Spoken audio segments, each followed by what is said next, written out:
9월 21일 새벽 기도회 찬송가 212장을 부르시며 시작하도록 하겠습니다.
이 새벽에 우리에게 주시는 하나님의 말씀은 디모데전서 1장 1절에서 11절까지의 말씀입니다.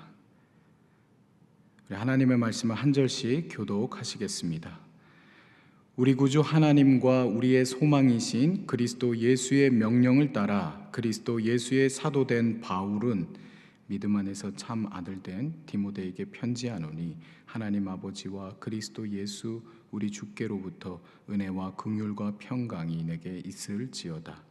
내가 마게도냐로 갈 때에 너를 권하여 에베소에 머물라 한 것은 어떤 사람들을 명하여 다른 교훈을 가르치지 말며 신하와 끝없는 족보에 몰두하지 말게 하려 함이라. 이런 것은 믿음 안에 있는 하나님의 경륜을 이름보다 도리어 변론을 내는 것이라. 이 교훈의 목적은 청결한 마음과 선한 양심과 거짓이 없는 믿음에서 나오는 사랑이거늘 사람들이 이에서 벗어나 헛된 말에 빠져 율법의 선생이 되려 하나 자기가 말하는 것이나 자기가 확증하는 것도 깨닫지 못하는도다. 그러나 율법은 사람이 그것을 적법하게만 쓰면 선한 것임을 우리는 아노라. 알 것은 이것이니 율법은 옳은 사람을 위하여 세운 것이 아니요 오직 불법한 자와 복종하지 아니하는 자와 경건하지 아니한 자와 죄인과 거룩하지 아니한 자와 망령된 자와 아버지를 죽이는 자와 어머니를 죽이는 자와 살인하는 자며 음행하는 자와 남색하는 자와 인신매매를 하는 자와 거짓말하는 자와 거짓 맹세하는 자와 기타 바른 교훈을 거스르는 자를 위함이니 이 교훈은 내게 맡기신 바 복되신 하나님의 영광의 복음을 따름이니라. 아멘. 이것은 우리 주님의 말씀입니다. 추석 명절 새벽입니다. 오늘부터 새벽 기도회는요, 본문이 사사기에서 디모데 전서로 넘어가게 됩니다. 아시다시피 디모데 전서는 사도 바울이 에베소에서 사역을 하던 그의 제자 디모데에게 어떻게 목회 사역을 해야 하는지를 가르치는 동시에 에베소 교회의 성도들에게 이 디모데의 권위를 잘 존중해 줄 것을 당부하는 그러한 내용이 담겨져 있습니다. 특히 오늘 편지의 서문에는요, 디모데를 비롯한 모든 목회자 그리고 사역자들이 그 사역을 할 때에 어떠한 마음가짐을 가지고 해야 하는지에 대한 교훈이 담겨져 있는데요. 먼저 1절에서 2절을 보시겠습니다. 우리 구주 하나님과 우리의 소망이신 그리스도 예수의 명령을 따라 그리스도 예수의 사도된 바울은 믿음 안에서 참 아들 된 디모데에게 편지하노니 하나님 아버지와 그리스도 예수 우리 주께로부터 은혜와 긍휼과 평강이 내게 있을지어다. 디모데전서의 시작은 바울의 다른 서신들과 크게 다르지 않습니다.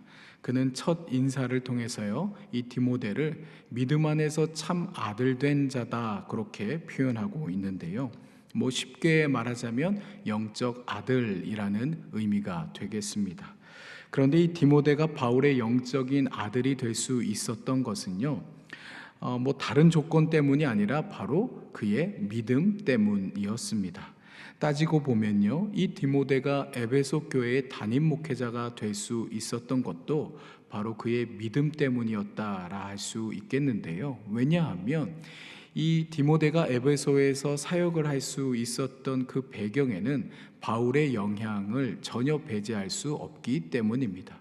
그리고 오늘 본문 3절에서도 이 바울이 아마도 그를 에베소 교회에 남겨서 사역을 하게 했던 것으로 보여지기 때문에 이 바울은 디모데의 다른 그 어떤 조건들보다도 그의 믿음을 높게 평가하고 그를 에베소 교회를 담임하는 목회자로 세웠을 가능성이 높습니다. 하나님이 우리를 당신의 자녀로 삼으실 때 유일하게 요구하셨던 것이 믿음이었듯 바울 또한 이 디모데의 그 믿음을 그를 담임 목회자로 세우는 과정 가운데 아주 중요한, 어쩌면 유일한 조건으로 삼았던 것입니다. 그러니 너무 뻔한 이야기 같지만요, 우리 목회자들이나 아니면 사역자들에게 있어서 가장 중요한 조건은 믿음이라는 것을 우리는 잊지 말아야 합니다. 물론 다른 조건들도 중요합니다. 어떤 지성적인 능력이라든지 감성, 또 의지적인 결단력, 이런 것들도 사역자들이 갖추어야 할 중요한 자질 혹은 조건들이라 할 수 있겠지만, 그 무엇보다도 사역자를 볼 때, 또 그를 세우고자 할 때 중요하게 생각해야 될 것은 바로 그의 믿음이다라는 것을 바울은 우리에게 교훈하고 있는 것입니다. 이 디모데를 영적인 아들로 부른 바울은요, 앞서서 자신에 대해서는 이렇게 소개하고 있죠. 예수 그리스도의 사도다. 나는 예수 그리스도의 사도된 바울이다. 이렇게 밝히고 있습니다. 여타의 다른 바울 서신들에서도 바울은 종종 자기 자신을 가리켜 예수 그리스도의 사도라 그렇게 소개한 바가 있는데요. 그런데 자신의 사도 직분은 하나님과 그리스도의 명령을 따라 주어진 것임을 그는 강조하고 있습니다. 그러니까 사람들이 임의로 사도를 세운 것이 아니라 하나님과 그리스도의 명을 받들어 자신이 사도가 되었다라는 것을 그는 매우 강조하고 있다는 건데요. 이는 사도를 비롯한 모든 목회직과 또 사역자들은 하나님께서 세우시고 그리스도의 명령을 따라 순종해야 하는 직분임을 그가 강조하는 대목이다라고 할 수 있겠습니다. 어쩌면 이 대목 안에요, 모든 목회자와 또 사역자들이 평생에 걸쳐서 간직해야 할 아주 중요한 가치가 들어있다라고도 할 수 있겠는데, 자신의 의와 뜻을 그 목회직이나 사역을 통해서 펼치기보다 하나님과 오직 그리스도의 명을 받드는 것이, 그러한 삶을 살고 그러한 사역을 하는 것이 사역자들이 명심해야 할 평생의 가치가 된다라는 겁니다. 이처럼 인사말을 통해 사역자가 갖춰야 할 핵심 가치들을 말한 바울은요, 3절부터 이 디모데가 해야 할 구체적인 사명에 대해서 언급을 하는데요. 먼저 3절에서 4절입니다. 내가 마게도냐로 갈 때에 너를 권하여 에베소에 머물라 한 것은 어떤 사람들을 명하여 다른 교훈을 가르치지 말며 신하와 끝없는 족보에 몰두하지 말게 하려 함이라. 이런 것은 믿음 안에 있는 하나님의 경륜을 이룸보다 도리어 변론을 내는 것이라. 이 바울이 디모데를 에베소 교회에 남게 한 가장 우선적인 이유는요, 이 교회 안에 들어온 잘못된 가르침으로부터 성도들을 보호하고 이 성도들을 잘 훈련하고 바르게 세우기 위함이었습니다. 바울의 말에 의하면 이 에베소 교회에 지금 들어와 있는 잘못된 가르침은 두 가지인 것으로 보이는데요. 하나는 다른 교훈이라 불려지고 또 다른 하나는 신화와 끝없는 족보 이야기, 이렇게 불려지고 있습니다. 여기서 다른 교훈이란 이 바울이 고린도후서나 갈라디아서에서도 언급한 바가 있는 다른 복음을 의미하는 것 같은데요. 학자들은 그 다른 복음을 가리켜서 율법의 행위를 강조한 위선적인 율법주의자들의 잘못된 가르침이다라고 그렇게 말하기도 합니다. 그리고 또한 학자들은 신화와 끝없는 족보 이야기에 대해서도 이것은 유대교 안에 들어온 잘못된 종교적 편향을 가리킨다라고 말하기도 하는데요. 어찌 되었든 이러한 가르침들은요, 이 하나님의 경륜, 이 원문의 그 뉘앙스를 좀 더 살려서 말을 하자면 하나님의 집을 세우지 못하고 도리어 변론, 곧 논쟁만 가져온다라고 바울이 지금 말을 하고 있는 겁니다. 바울은요, 하나님의 교회를 분열하게 만드는 그 어떠한 가르침도 결코 용납하지 않는데요. 목회자나 사역자의 본분은 이러한 잘못된 가르침으로부터 성도들을 보호하고 그리고 교회의 연합과 일치를 위하여 봉사해야 한다는 것을 바울은 디모데에게 분명히 말하고 있는 것입니다. 여러분, 교회 안에 잘못된 가르침들이 교회에 분란을 가져온다면 그것은 정말 하나님의 집을 무너뜨리는 그러한 일이겠죠. 모든 사역자들이 명심해야 할 것은 그렇기 때문에 먼저 사역자들이 진리 위에 바로 서야 한다라는 겁니다.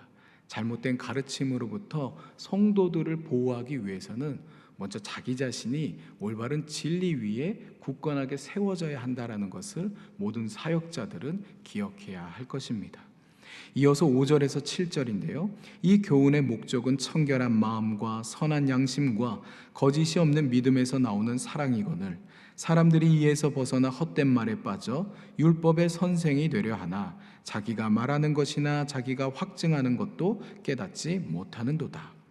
바울은 지금 자신의 교훈의 목적을 분명히 말하고 있습니다.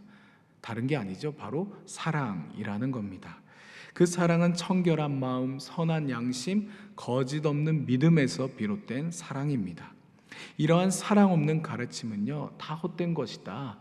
그리고 그저 자기 자신의 의를 주장하는 그냥 자기가 선생 노릇 하는 것일 뿐임을 그는 잘 알고 있었습니다.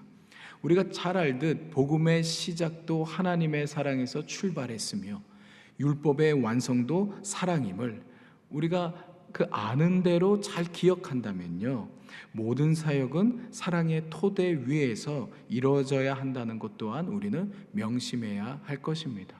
여러분, 모든 사역의 궁극적인 목적은 뭐라고요? 바로 사랑이어야 된다라는 거예요. 끝으로 8절에서 11절입니다. 그러나 율법은 사람이 그것을 적법하게만 쓰면 선한 것임을 우리는 아노라. 알 것은 이것이니 율법은 옳은 사람을 위하여 세운 것이 아니요 오직 불법한 자와 복종하지 아니하는 자와 경건하지 아니한 자와 죄인과 거룩하지 아니한 자와 망령된 자와 아버지를 죽이는 자와 어머니를 죽이는 자와 살인하는 자며 음행하는 자와 남색하는 자와 인신매매를 하는 자와 거짓말하는 자와 거짓 맹세하는 자와 기타 바른 교훈을 거스르는 자를 위함이니 이 교훈은 내게 맡기신 바 복되신 하나님의 영광의 복음을 따름이니라. 이 대목에서 바울의 율법관이 드러나는데요. 이신칭의 교리에 익숙한 우리는요, 바울이 율법에 대해서 굉장히 어떤 폄하하는 그러한 관점을 가지고 있다라고 쉽게들 오해하곤 하는데요. 사실 그의 서신들 어디에서도요, 율법은 필요 없어라고 바울이 말한 바가 없습니다. 바울은 도리어 율법도 적법하게만 사용이 된다면 아주 큰 유익이 있다라는 것을 잘 알고 있었습니다. 물론 9절에서 10절에서 말하듯 그 율법으로 사람이 의인이 되는 것은 아니지만 율법을 통해 우리는 죄가 무엇인지, 거룩하지 않은 것이 무엇인지를 알 수 있게 됩니다. 도리어 율법이 없으면 인간은요, 스스로 죄인임을 자각할 수 없을 뿐더러 그 교화와 심판의 기능도 없어 사회는 큰 혼란에 처해지게 될 것입니다. 그러니 율법은요, 그 자체의 효력으로 사람을 의롭게 만들지는 못하지만 인간 스스로 죄인임을 스스로 깨닫게 하여 죄인을 의롭게 하는 그 복음의 능력 앞으로 나아가게 하는 그런 역할을 하게 된다라는 거예요. 그리고 바울은 이러한 교훈이 하나님께서 자신에게 맡겨주신 것이며 자신은 이 하나님의 영광스러운 복음의 명을 따라서 지금 너희들에게 이렇게 말씀을 전하고 있다라고 밝히는 것으로 오늘 본문은 마무리가 됩니다. 성도 여러분, 오늘 이 서신은요, 에베소 교회의 목회자인 이 디모데 개인에게 보내진 그러한 서신이지만 아울러 모든 목회자와 사역자들에게도 해당되는 교훈이 들어 있습니다. 오늘 본문 안에서만 내용을 정리해 보자면 우선적으로 사역자들의 제일 조건은 믿음이 되어야 한다라는 겁니다. 우리는 믿음보다 여타의 다른 조건들을 들어서 어떤 목회자나 사역자들을 평가하거나 그들을 세워서는 안 된다라는 거예요. 가장 중요한 조건은 바로 믿음이다라는 겁니다. 가장 중요한 평가의 기준은 믿음이다라는 거예요. 나중에 우리 주님께서도 모든 사역자들을 평가하시는 날에 무엇을 가지고 평가하실까? 그의 믿음을 보신다라는 겁니다. 다음으로 사역자들도요, 자신의 본분이 이 사역을 통해서 나의 이름을 드높이거나 아니면 나의 뜻을 펼치는 것이 아니라 오직 그리스도의 명령을 받드는 것임을 사역자들 스스로도 명심해야 합니다. 그래서 모든 목회자와 사역자들을 가리켜서요, 그리스도의 종, 주의 종이라고 부르는 거예요. 왜냐하면 종은 주인의 명만을 받드는 사람이기 때문입니다. 사실 성도로의 부름도요, 곧 사역자로의 부름과 다를 바가 없을 겁니다. 다만 목회자와 같이 풀타임 전임 사역자가 될 것이냐 아니면 평신도 사역자가 될 것이냐 요 정도 차이가 있을 거예요. 그러니 디모데전서의 이 교훈은 모든 성도의 것이기도 합니다. 성도 여러분, 각자의 사역의 영역이 있으실 겁니다. 교회의 봉사직은 물론이거니와 직장이나 학교 그리고 자신들의 가정도 사역지가 될 수 있을 겁니다. 이처럼 각자의 사역지에서 사역을 하는 우리의 태도와 우리의 마음가짐이 어떠해야 하는지, 우리는 무엇을 핵심 가치로 삼아야 하는지에 대해 우리의 선배 사역자인 바울의 말을 우리는 귀담아 들을 필요가 있겠습니다. 바라기는 모두가 청결한 양심과 거짓 없는 믿음에서 나오는 사랑을 토대로 이 하나님 앞에 부끄럼 없는 그리스도의 종으로서의 삶을 살아나가시기를 바랍니다. 앞으로 계속 이어지는 이 서신의 내용들을 우리의 마음에 잘 담아서 정말 하나님 앞에 부끄럽는 하나님의 종, 주의 종으로서의 삶을 살아가는 저와 여러분이 되시기를 바랍니다. 주님, 우리 모두는 하나님과 그리스도의 명을 받드는 주님의 종임을 고백합니다. 죄 많고 연약한 우리를 당신의 종으로 부르셔서 영광스러운 복음의 사역에 동참케 하심에 어찌할 바를 모르겠습니다. 감사하면서도 두렵고 떨리는 마음이 있음도 사실입니다. 그러니 주님, 우리의 믿음을 더하여 주시기를 원합니다. 우리의 믿음을 굳건히 세워주시기를 원합니다. 올바른 복음으로 우리를 인도하여 주셔서 우리가 주님의 몸된 교회와 각자의 사역지를 아름답게 세워나갈 수 있도록 도와주십시오. 무엇보다 사랑으로 사역하게 하시어 하나님을 영광스럽게 하는 복된 종들이 되게 하여 주십시오. 우리 주 예수 그리스도의 이름으로 기도드립니다. 아멘. 하늘에 계신 우리 아버지, 아버지의 이름을 거룩하게 하시며 아버지의 나라가 오게 하시며 아버지의 뜻이 하늘에서와 같이 땅에서도 이루어지게 하소서. 오늘 우리에게 일용할 양식을 주시고 우리가 우리에게 잘못한 사람을 용서하여 준 것 같이 우리 죄를 용서하여 주시고 우리를 시험에 빠지지 않게 하시고 악에서 구하소서. 나라와 권능과 영광이 영원히 아버지의 것입니다. 아멘.